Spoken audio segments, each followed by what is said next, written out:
the distinguished professor from UCLA and the head of UCLA's Diversifying the Classics. I have José Daughtry, Cardenio, also known as, and Professor Laura Muñoz of Colorado Mesa University. So thank you for staying, and I know that's a long day for you. Appreciate it. Your wonderful performance, and thank you, Barbara and Laura, for this. Jose, I've been told to jump you're on. here, please. Yes, here I am. There, that's you right there. You're too modest. You're too modest hiding in the shadows. And it was a wonderfly directed reading, and I know you guys did a terrific job. So thank you. And the play, really. Can you all hear me? Okay. Yeah, move closer if you want to. Move Can I closer. just say, I don't know if the audience knows that all of that was 5 hours of rehearsal. Wow. So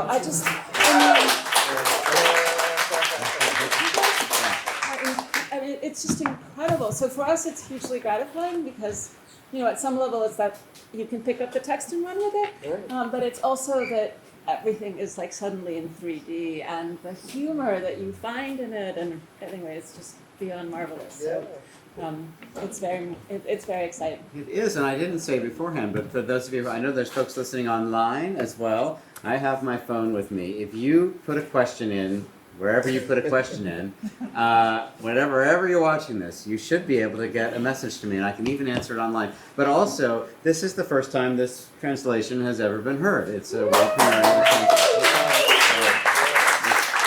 So that is very exciting, and I for one, of course we all know Don Quixote in various guises, but I certainly didn't know this play. I don't know, Jose, did you know? I did not know. Yeah. Brand new, completely. Yeah. No, it's a very exciting discovery. Yeah, so tell us, if I can start with you, if I may start with you, what was it like in rehearsal today for you exploring the play? And I mean, it was a delight. First of all, you surround yourself with brilliant, clowns, and you kind of need that for this. I think the hardest thing was just figuring out how the two worlds collide, because it is two distinct plays in many ways, and it feels like you have a very clear romantic subplot, which when we started, everybody was playing very seriously, and then you kept having these odd interruptions with Don Quixote, and I think the trick of it is like, how does their madness match his madness, and how do these two worlds come together?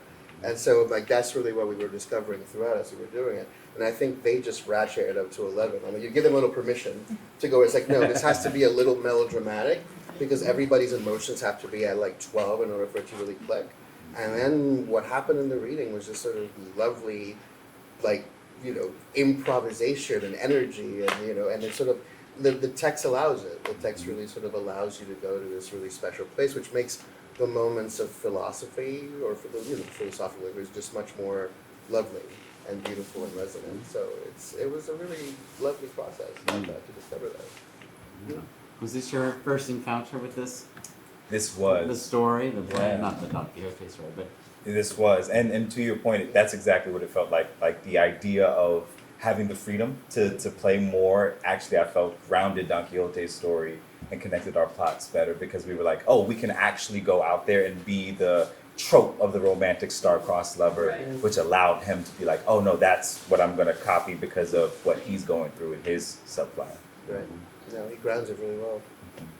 how did this play come to the fore? I mean, I know you deal with so many different plays, and you have to choose which one is the group going to tackle each year. Yeah, so it's a text we all love, the Don Quixote text, and so it's very exciting to think about what happens when it moves on to the stage, and we're not past a little, pandering to the fame of Cervantes, and we really we love the idea that this plays with this really broad slapstick. I think maybe post-pandemic, we love the physicality of it, right? Like, this is a play that has Don Quixote, didn't take off his clothes, but swimming naked across the stage. Like, there's just a tremendous amount of the body in this play. I mean, sexual. I never think of Don Quixote as sexual that way. That's the whole scene. So I think all of that was very appealing. Laura, do you want to say more?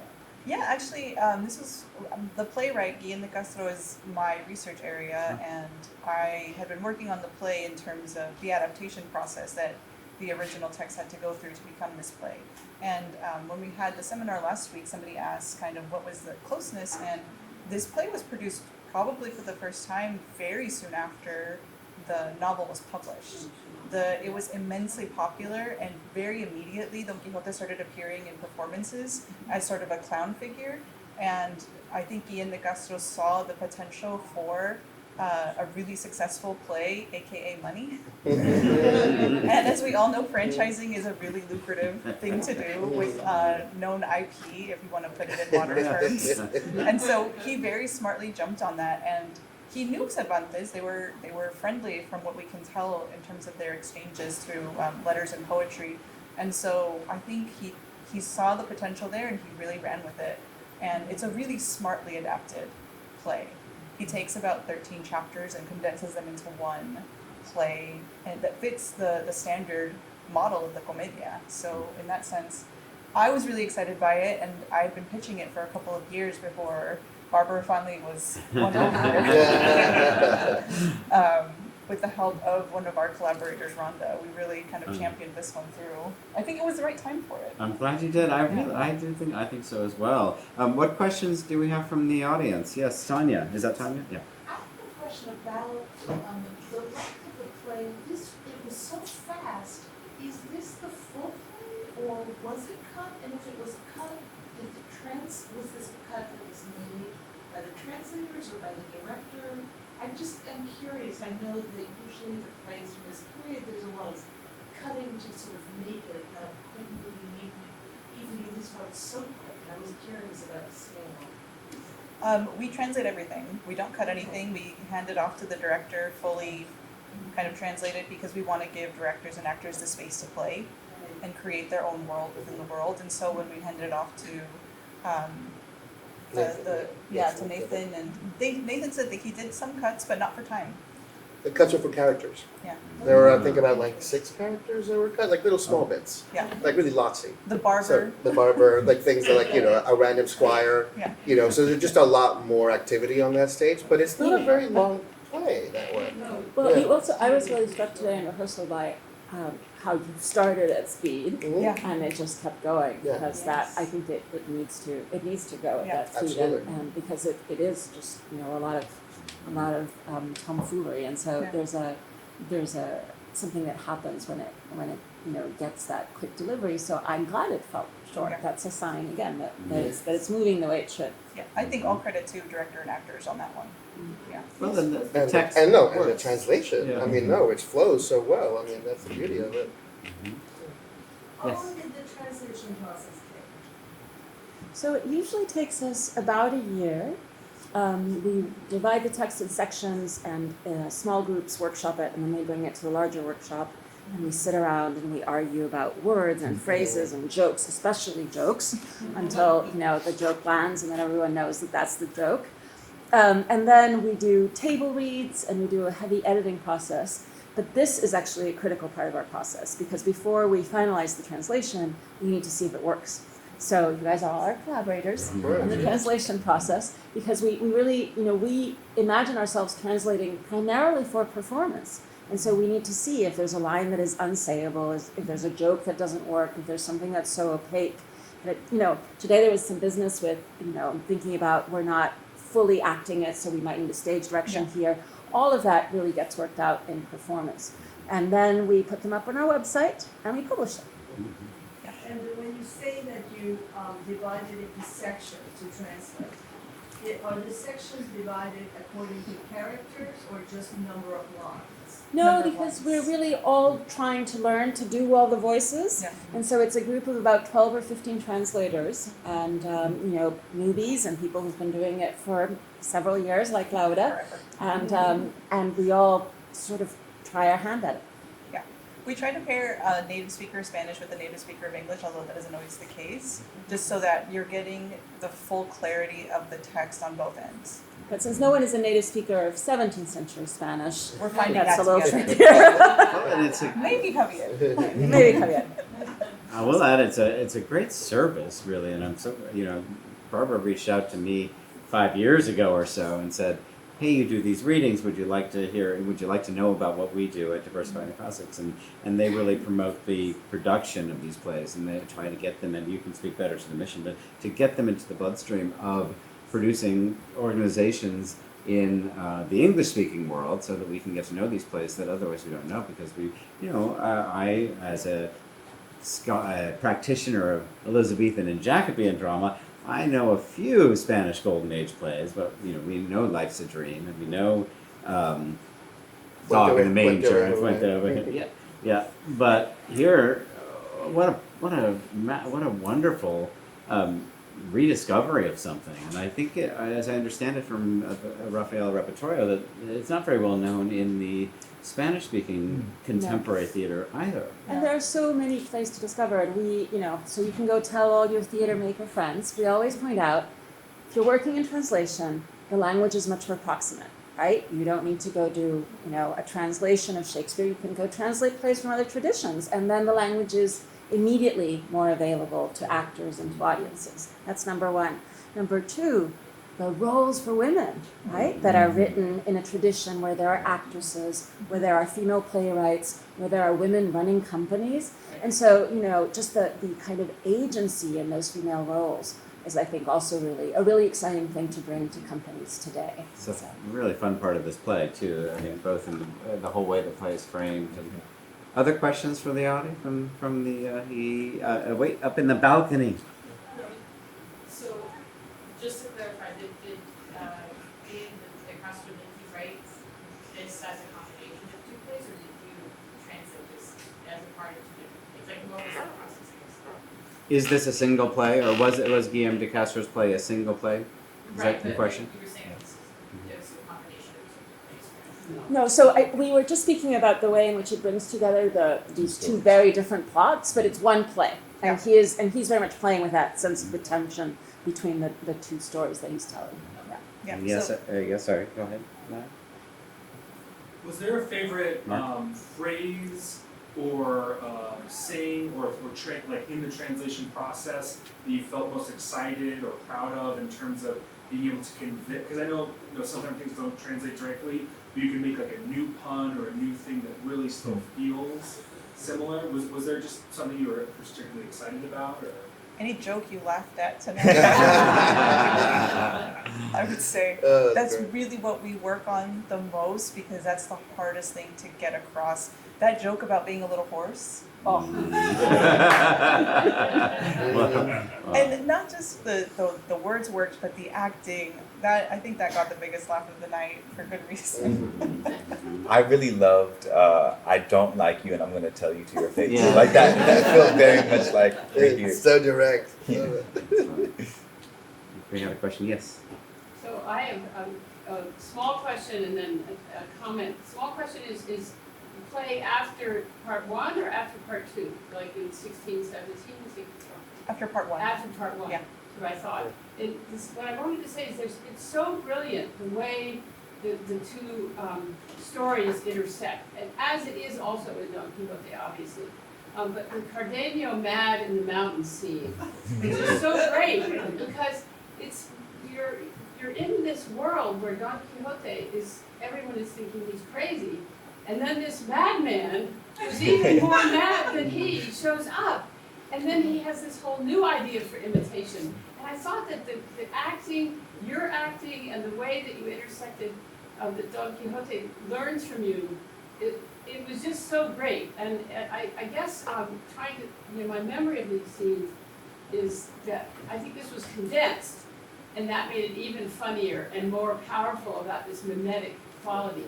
The last thing I was going to say is, was there any thought in the play, is there any hint that Dorothea washes her legs? Or is that gone from the play? That's not in the play. I don't think it's in the play. Because it struck me as she's looking at this, in performance, you could actually have, you can't really have water on stage unless you're Lincoln Center. Oh, yes, you Oh, you can. can. Yes, you Otherwise, can. there is that moment is so powerful. It struck me as a great, melodramatic scene it's often reproduced in Renaissance woodcuts. It's like one of the big visual images from there. So anyway, lovely, fantastic work. Thank you. If I may just jump on that comment, because we have a question from the online audience, which goes to the swimming pool, which is, how would the swimming naked have been put on stage in its original period? I don't know if anyone wants to tackle that. I just kept thinking as they were doing it tonight that you get so many splinters. Just doing that naked on a stage. I think they must have staged it. Unfortunately, we don't have that much information about this particular play and its staging, but they must have staged it as it's written. And there are even lines that it's hard to get across in a reading where you have kind of music stands in front. But when Sancho's saying, be careful, you'll break your nose, I think he's indicating that Don Quixote is about to swim off the proscenium, so into the audience. So I don't know that there would have been water because the whole point is that there isn't any water Right, for that right, one. right. Although I think it is a mark of how the play reflects different moments. It previews some before they actually show up, and then it reflects them back in a really interesting, we were talking about this earlier, about how everyone is sort of a mirror image of themselves. But there wasn't much scenery, you know, so it's not any more ridiculous than saying the mountains and the rocks. Like none of that really is on stage. So there's this kind of meta quality to it. You know, you just use your imagination, and I could be swimming across the Hellespont, right? The most complex scenery actually would be the very end because it's indicated probably that they would have used pulleys and things like that to get the cage on stage. You had a question here, second row? Yeah, just curious, was this his most famous play, or did he have, or do we know anything about his history of his other plays? Yes, he has about 34 that are attributed That's a to minor him. dramatist. Minor dramatist, 34 plays. 24 for sure, his, because he published them himself. And his most famous play is actually Le Cid, or El Cid. Yeah. And that's written in two parts, which was the basis of Corneille's Le Cid, the French playwright. And so that's his most famous, most worked on. It's based on, and this is another thing about Guillén de Castro, he loved remaking things that existed. He was a really master adapter, and so he took, in that case, an epic poem and turned it into a two-part play. He took it before Corneille? Mm-hmm. Oh, Yeah. And I have another question from the online audience that is a question for the translators. It says, I kiss your feet was said very often. To us it seems extreme. Is that just a common expression of thanks at the time? Yeah. Yes. Yeah, it's a very, you know, formal culture and lots of, you know, obeisance to people in the class above you. So it's a, I don't think anyone was actually going around kissing anyone's feet, but it was a formula. Yeah, and I think it really indicates bowing more than anything. Which I think you guys did a really good job of playing with that. Kind of where are you landing in terms of like your spatial All the relationship up, to each down, other. music stand action, that was incredible. Dorothea squatting for several minutes. Great. Yeah. Music stand choreography. Yes, 2 or 3 more questions. Yes, Wendy? Would the romantic plots have been played as much for laughs in the original productions, or would they have been expected to be taken more seriously? Great question. That's a very good question. Guillén, Guillén de Castro. take that one. Well, what you were saying earlier made me think that it's a nice marriage of them, that you can have both, have humor in both. But I don't think any of us know. No, I think my instinct is not. Yeah. I think my instinct is that it wasn't. I think it was meant to be done like an actual romantic story, and then, you know, you had the cameo of Don Quixote coming in and changing everything. But the line can be kind of thin sometimes. It is right? very And, thin. I mean, I think part of what's rich about the text is that actors and directors can make different decisions about how to do them, you know, so I don't think that there is just one way to do it. Yeah. And even today, in the course of watching the rehearsal and then the performance, it got broader and broader, and there was room for that. Yeah. You know, but it started more. Yeah. Is there a tradition of that, as Jose was describing? You know, of course, in Shakespeare, we're sort of used to here's the comic subplot. Here come the mechanicals. Here come the lovers. Is there a tradition of like the similar? Well, but when you think about something like Midsummer Night's Dream, right, that can be played more tragic or a little bit more over the top in its intensity, not the best right? example, but there you do get lots of humor out of the lovers, of course. I will So say, it's that, right? Yeah. It's that sense of like, remember they're about 16 Yeah. and you know, Yeah. everything is very dramatic. it starts very high key though. Like a horse Yeah. falls off a cliff, Yeah. and that's how it But begins. that's Life is a Dream. See, That's Life is a Dream because that was it. To me, he's quoting. Yeah. So there's so much quoting and so much pastiche that I think everybody already had a sense of the meta theatricality of it, and that he is riffing on these ideas, just like Don Quixote is reading all those Yeah. ideas. So the question is like, how seriously did they take those before Don Quixote sort of ran them into something else? I think we're at a place where we can take the meta theatricality of it and like really up it, but they were probably taking it a little more seriously. I mean, So- the stakes are very real for the characters. They have to I be. guess I would say, which Yeah. I think also helps to ground the humor. I mean, I wonder also how the language changes because Yeah. obviously English works differently. There's a looseness Yeah. to the language. In Spanish, the verse is very. I mean, what's your experience with the verse? Oh, it's tight. Yes, it's Um, very we- tight. Wow. There's very little room to breathe. Spend a lot of time unwinding and trying to figure it out and unraveling it and trying to put it back together in a semblance of something that makes sense. Oh, interesting. Well, that's a good place for me to remind people who are interested on Tuesday, Mhm. October 10th at 6 p.m. Repertorio Español will be performing the same play with their wonderful company of actors here at 6 p.m. and it's free, in person only. This hand was raised here. The one scene that I thought that really caught my attention, and I found it to be the most farthest removed from the book or anything I could relate to, was when Don Quixote was talking to the two women that Yes. banter and broad, Sexual banter. Exactly. Yeah. I mean, that was never in the book. And Guillén de Castro just sort of, I guess it was like, let's sell tickets here. Yes. And stuck it in. But that was like pure getting away from it. Thank you. Yeah, no, it's really interesting. There's so much repressed sexuality, right, in the other relationships. When everyone is like either on the verge of being raped or running away or like dying for love, like there's all of this intensity. Spending Um, 5 years and looking then- out a window. That's right. And then it gets expressed, right, in that much broader comic scene, which is where people are talking about sex in a much franker way. But I think again it's like this interesting place where what happens in one plot is really reflecting on what's happening in the other. Yes? I just wanted to support something that Barbara said, that seems to me what makes this play so interesting, and maybe in a larger sense like the novel, is that it is both very funny and serious at the same time. So Dorothea's honor is really at stake. Absolutely. This is not a joke from her side of things, right?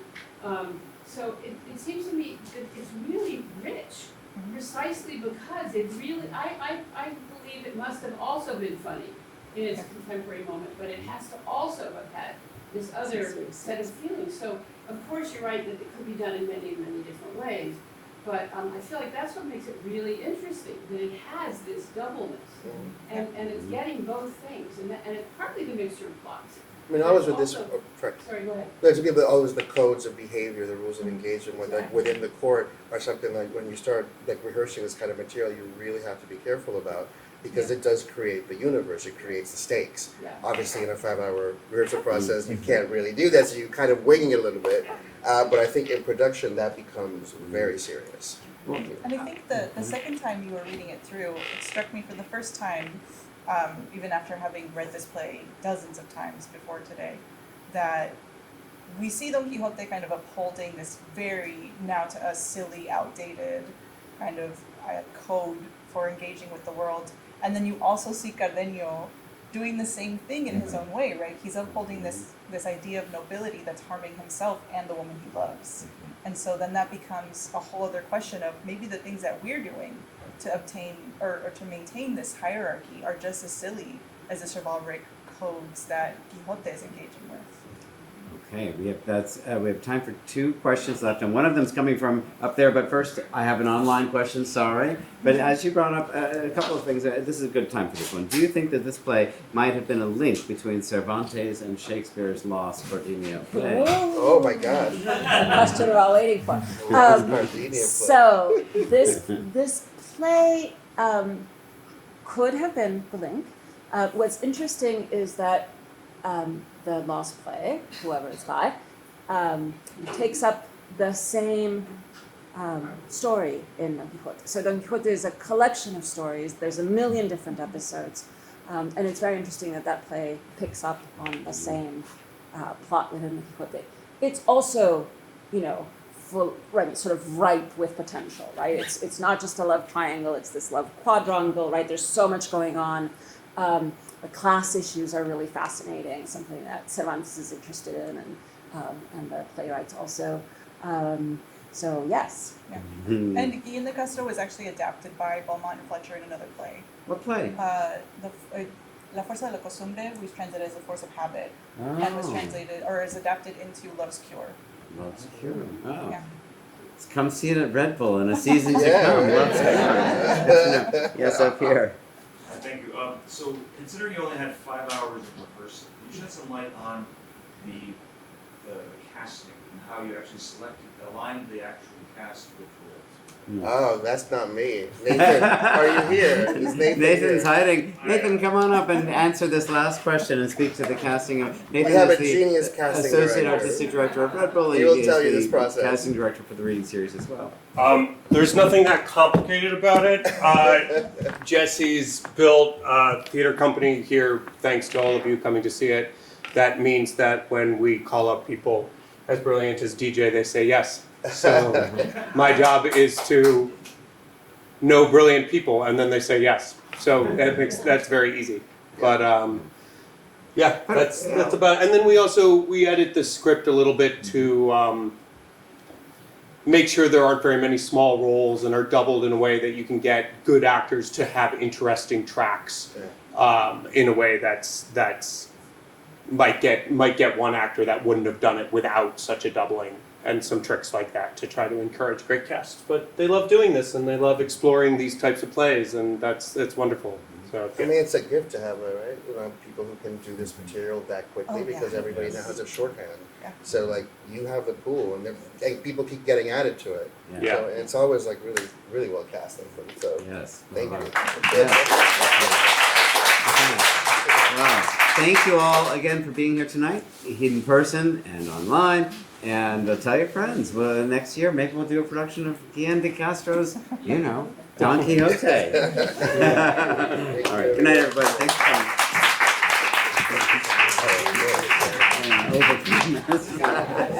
But it really was good. I really like to play a lot more than I.